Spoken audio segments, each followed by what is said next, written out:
Colombia's President Gustavo Petro paid a visit to Colombia's town of Cúcuta, which borders Venezuela, to mark its reopening after a 7-year closure to cargo trucks. Petro said he hoped that the Simón Bolívar Bridge would be a path to progress between the two countries and possibly to a common market in South America. Eso debe redundar. This reopening should be a jump in humanitarian rights for the Colombian and Venezuelan people. It should help the quality of life. Cúcuta's turn to poverty is the result of a humanitarian disaster on one side and on this side as well. With the reopening, officials say commercial goods from Colombia, such as food, medical supplies, and household products, will be transported legally in trucks across the bridge.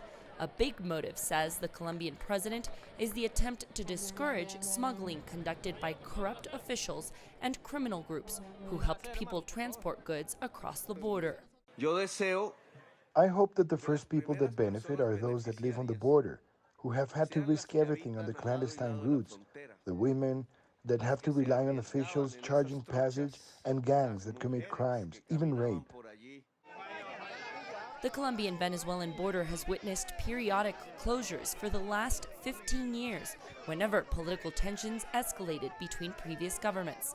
The last rupture was 3 years ago, when Petro's predecessor Iván Duque refused to recognize Nicolás Maduro as president after his 2018 re-election, calling the vote fraudulent. The largest flux of commerce is usually between neighbors, and that is how it was here, before crazy sectarianism possessed minds and hearts. That is how it was between Colombia and Venezuela. Colombia's new government under Gustavo Petro has promised to resume diplomatic and economic relations in the hope to reverse the trends of the past decade. The goal is a difficult one: to increase bilateral trade to around $10 billion in the next 4 years.